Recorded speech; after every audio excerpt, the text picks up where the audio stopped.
Hello everybody, this video is entitled What is Wrong with HIMS? I'll cover the stock briefly and then I'll go on a 10x type of rant and explain to you why I think this company is shaping up to be the Amazon of healthcare, or some form of a big tech company is what I foresee for this company. And I know it's crazy to say, but they are making a lot of really good moves in healthcare.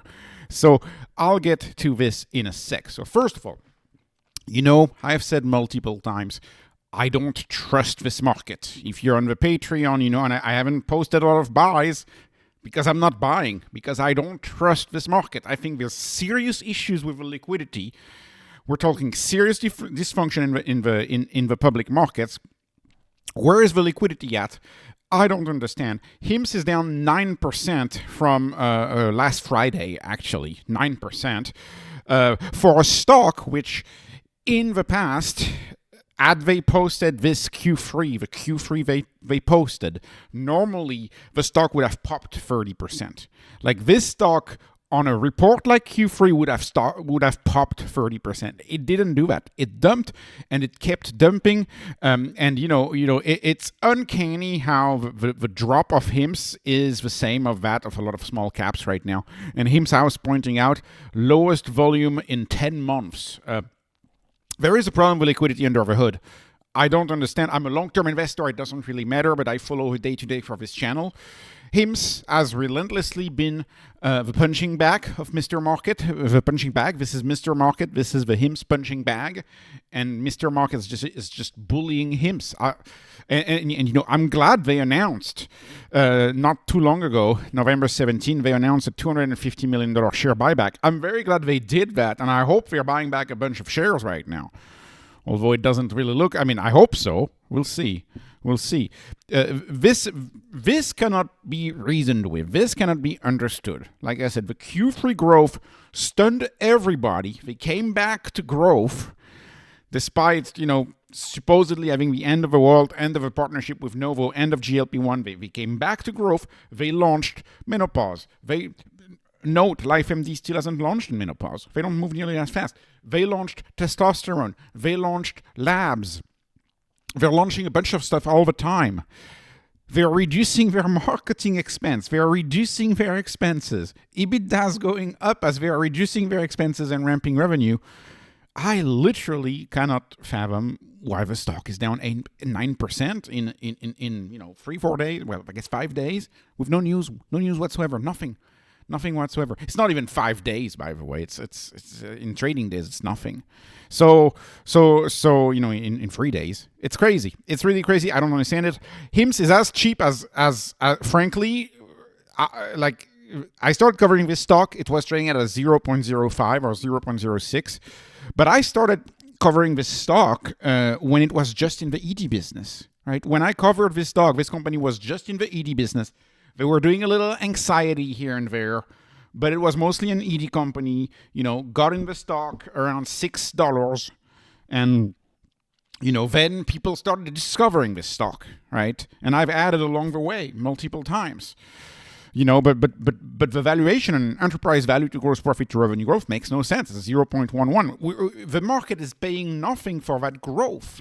Like, this is a company that just grew sales 49%. They're predicted to grow next 12 months at 47%.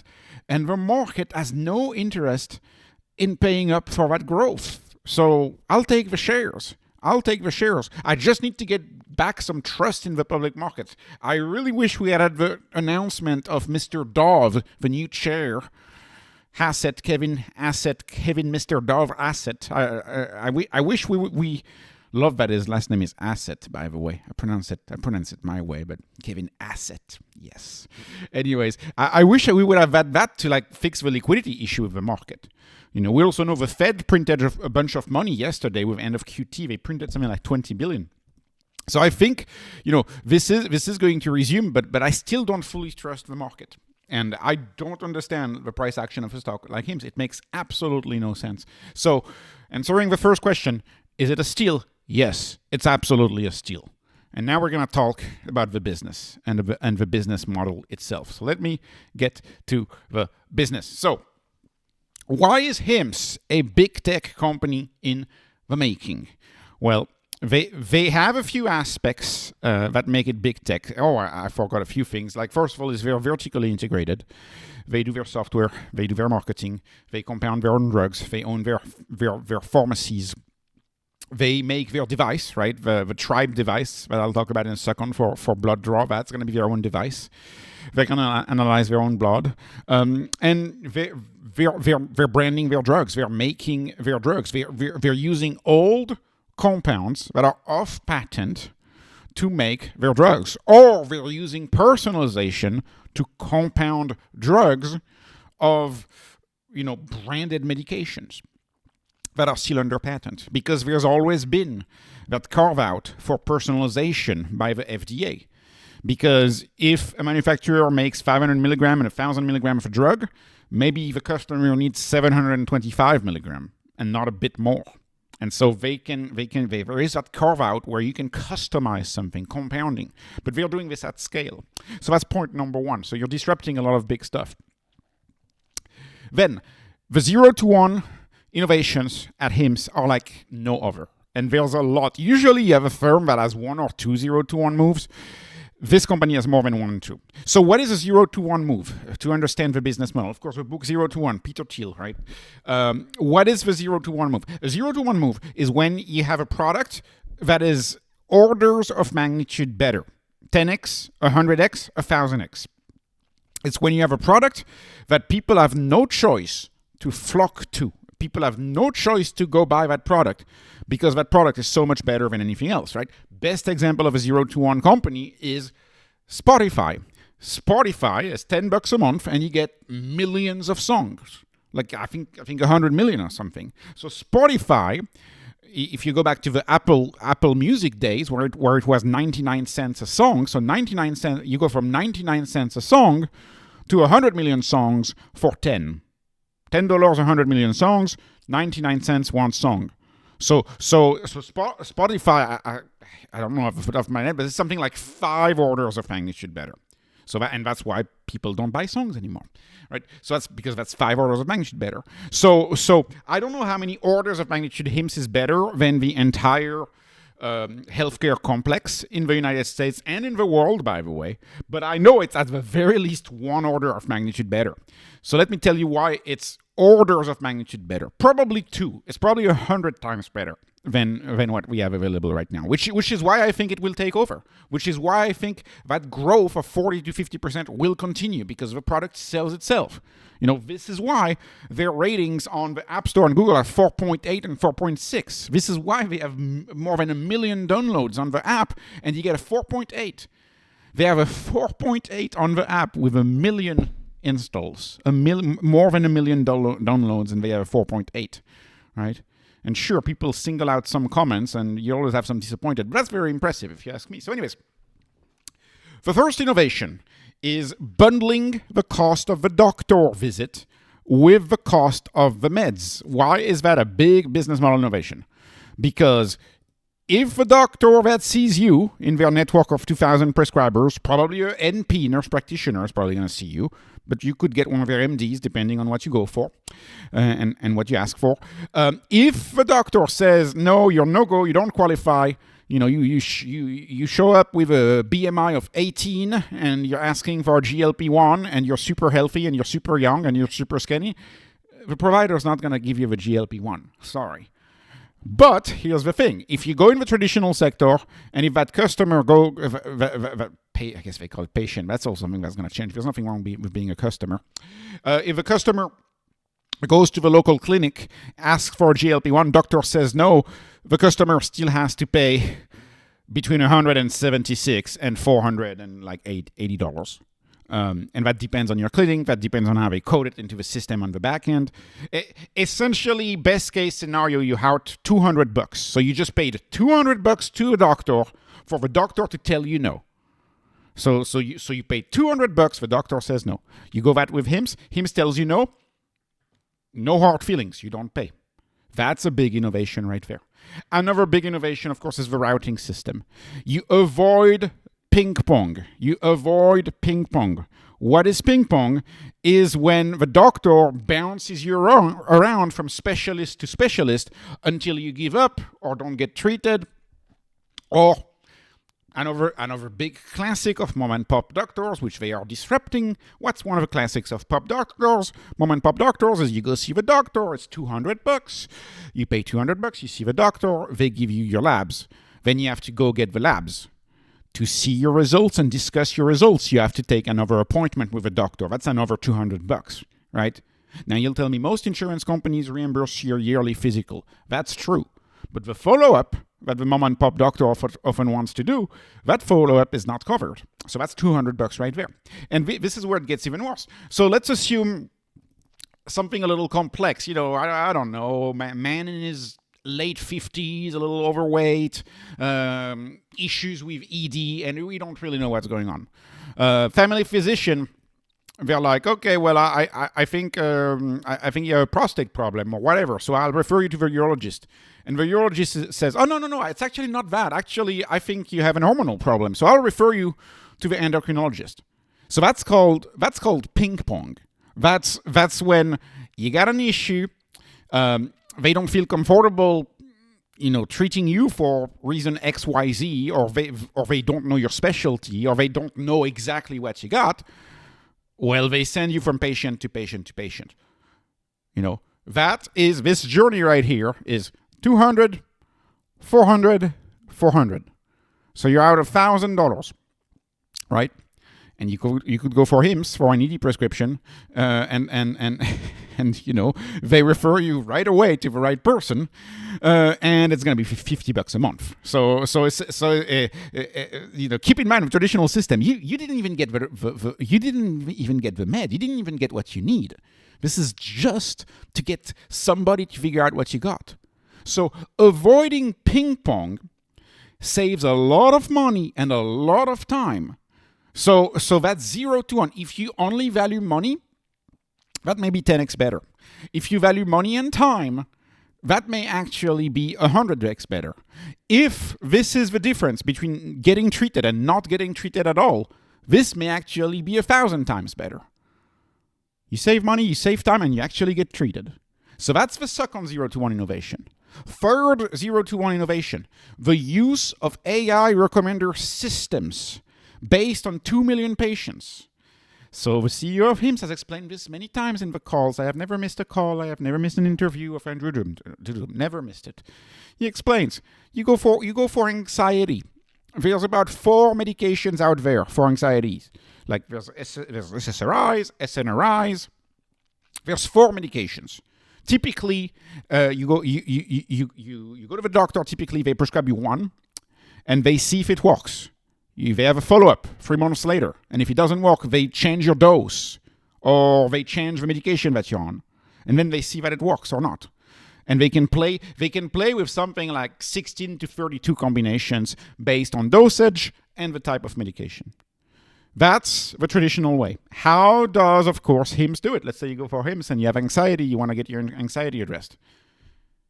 You have all of your data, all of your labs, all of your questions answered, and then HIMSS is going to scan through its 2 million patients, 2 million proprietary interactions, proprietary provider-patient interactions. And the AI recommender system is going to recommend the best possible treatment for what you got based on the 2 million patients. This is why Spotify knows exactly what you want to listen to. YouTube knows exactly what you want to watch. Amazon knows exactly what you want to buy. TikTok knows exactly what's going to get you hooked on the next video, or Instagram, or whatever social media, because they use recommender systems. And the key to having a recommender system is the data, is to have insane data curated on a modern AI stack, on a modern data stack. Do you think Epic has a recommender system for meds? No, they don't. They absolutely don't. It's a bulky software. It looks like SAP. It feels like SAP. It performs at the same speed as SAP. Super slow. If you've worked at a bank, you probably know what I mean. So, of course, it's still the prescriber who decides. So you still have a human in the loop because of the law. And by the way, if you're a moat investor, this is a moat right there. They have more than 2,000 doctors on their platform, Uber style, paid Uber style for consultations. That's a moat right there. It's not that easy to reproduce, but you need the prescribers. You need the NPs. You need the MDs to be registered on the platform, and they make the final call at the end of the day. But at the end of the day, as they get familiar with the AI recommender system, they see the patient. They're on a call with the patient, and then the IMS app is saying, well, based on our analysis, this is what you should prescribe. And this is option 2, and this is option 3. And we say, oh, this is going to be 90% effective, this is going to be 70%, this is going to be 60%. Human judgment takes a second step. That's a 0 to 1 right there. Would you rather have a recommender system take care of your health, or would you rather have a human being who maybe at the end of the day, they're tired, they just want to go home, they just want to go quick, they just want to get to their notes and to writing their notes? Right, so that's a big point. Now, the next point, and this is so important. The pills will be personalized, okay, by AI. Pills will be personalized by AI, okay. That is the future. Now, given that HIMSS is a compounder of different chemicals, let's talk a little bit about pharmacy, right? Why are most pills white? Because pills are mostly excipient. An excipient is you mix the active compound in a white powder, right? That's the excipient. And so if you look at most pills, they're something like 90% rice powder or something like that. And then you mix one excipient. Same is true for creams, for example. You mix something within the cream, right? It's like the same is true for a lot of how do you call it? Like vitamins. Like you'll put vegetable oil and then you put a little bit of a vitamin in there, or a little bit of a mineral in there, right? So that's most of it is an excipient, as they call it. So the future is one person, one pill. Let's assume you go and you have a little anxiety. You need a statin because you got a little heart health. Maybe ED is also a concern for you because you're a male. I don't know. ED, heart health, a little anxiety, and let's say you're slightly overweight, so you want to lose a little weight. So let's throw a little metformin in there. The AI can personalize the compound just for you. The pill can be personalized just for you with exactly the right amount of metformin, exactly the right amount of, hair loss compound, ED medication like tadalafil, like exactly. And it can personalize to you, to your weight, to your body weight. And it's the AI who can create a custom compounded pill of already pre-approved medicines, right? Already pre-approved medicines compounded in a single pill. So you don't have to go through the FDA or anything like that. It's just you mix it up in a single pill, right? And you're going to be able to, throw vitamins in there, for example, like vitamin B12. You're going to be able to throw that in a single pill, right? You're going to be able to throw so many single things in a single treatment. One person, one treatment, all in a pill. And of course, one of the big issues in having good care is people don't take their pills. Why do people don't take their pills? Because sometimes they have 15 different pills. So you're going to forget if you have a lot of health issues. If you're a medium health person, health's not too good, and you have 10 pills, I bet you're going to forget. You're going to forget to take a lot of pills. But patient adherence to treatment is a major issue. This is solved by AI. This is solved by also AI helping with the marketing, right? AI helping with recommending the medication. AI helping with compounding the medication with exactly what is needed based on the data. And then AI helping with the marketing of the medication. This can only happen at an AI native company with super agile leader and super tech leader from San Francisco. That's Dudum for you, right? And this is just like, I mean, you probably know this, but this is where the world is headed. The world is headed So Shein, you've heard of Shein, right? It's a Chinese on-demand clothing company, and Shein has millions of different clothing. So what they do is Shein, they scan all social media, they scan all trends, and then the AI will create a model and will create a T-shirt that doesn't exist yet, right? But they create the T-shirt, they create the model based on current trends. And then people order. They're more likely to order because they see, oh, this T-shirt has been trending. Oh, this fellow right there, he's been trending a lot on my feed. I'm gonna buy this T-shirt because it's trendy, and this fellow is trendy too, right? Do you remember why this caused a scandal? Right? This caused a scandal because this person was the most famous face of the internet. Was it 8 months ago? 8 months ago, he was the most famous face of the internet, and so Shein was like, okay, well, let's spin up 10,000 pieces of clothing and put it on the Shein app and see if anybody orders. And people are much more likely to order because they see this fellow who was trending online. And so that's why you had a lot of things trending. And if you don't know, this man is a murderer, right? So it's really, really bad look. Sometimes you gotta control AI. I'm not saying you can't not control AI. You have to control AI.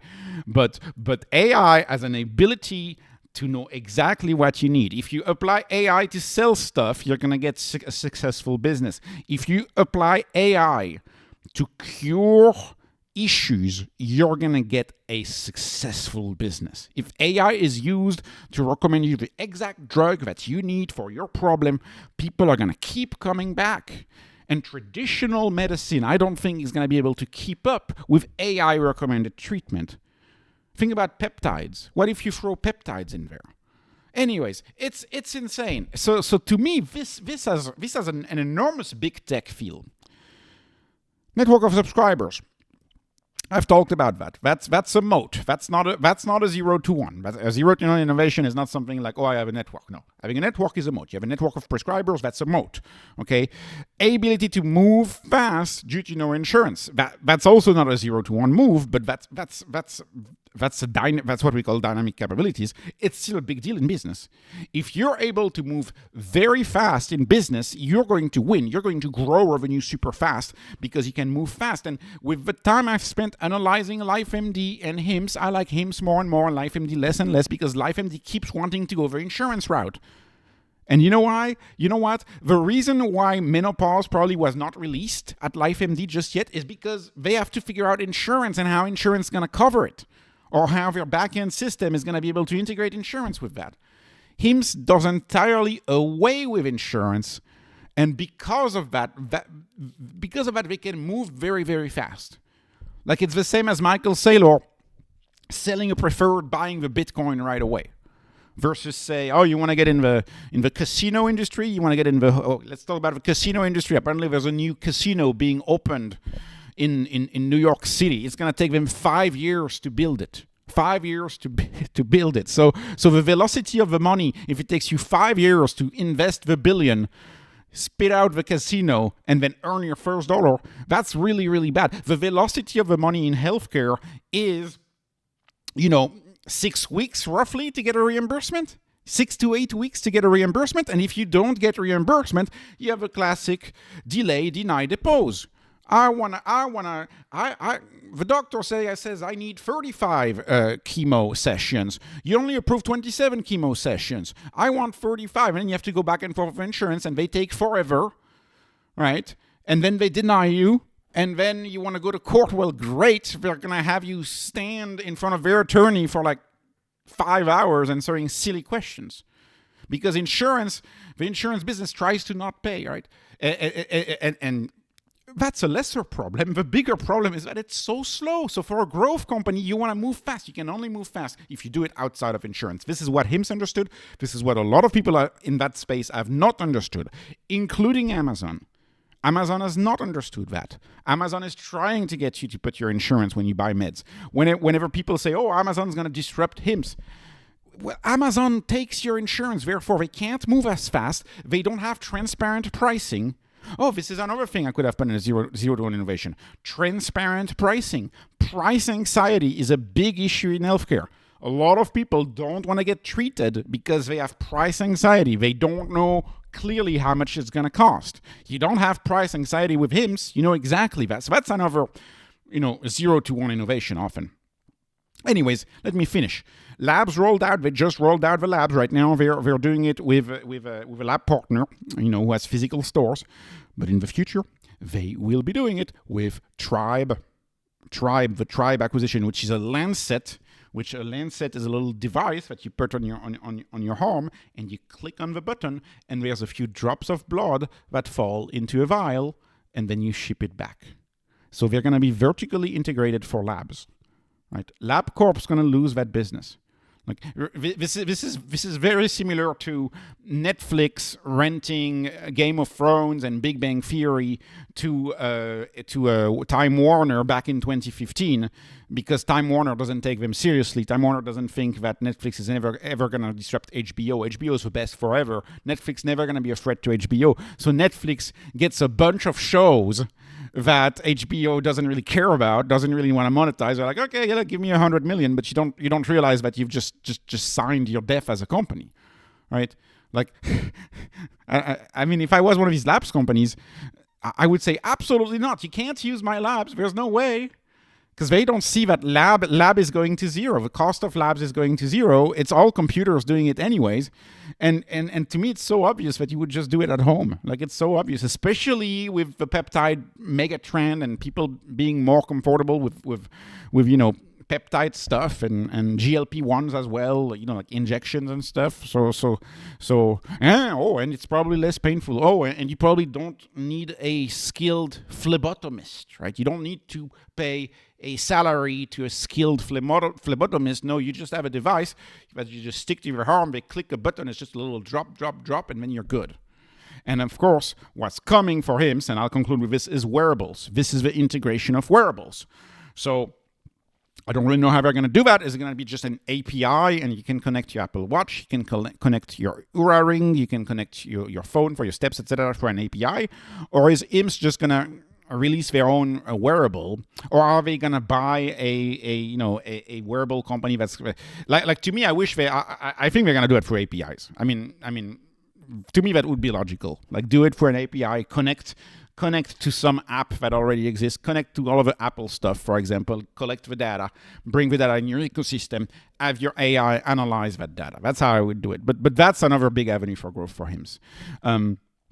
And we're going to have diagnostics. Like, think about dermatology. Today, you can do great things with dermatology by just taking a picture of your face. You have acne, you're concerned with acne, just take a picture of your face and ask an AI to analyze it, right? HIMSS could integrate that in their platform too. So it's going to be a super app to me. To me, this is going to be a super health app. And it's going to be cheaper than traditional medicine. Cheaper. Remember what Dudum has said multiple times. The average American spends something like $2,400 a month in out-of-pocket expenses. $2,400. Your average HIMSS subscription is like $60 a month, right? So you could essentially get 4 medications, and if they do a bundle pricing, you could get 5 or 6, or you could get 2 medications for twice as cheap as what you already paid just with your copay. That disruption, we are just at the beginning of disruption, and no one's seeing it coming. That's my take, and that's why I love this stock very much. So anyways, this was not investment advice. This is not financial advice. This is not health advice. This is only entertainment. I'm hoping you were entertained. Please like, please subscribe, follow me on Patreon, follow me on X. Thank you for watching, and have a wonderful, wonderful day.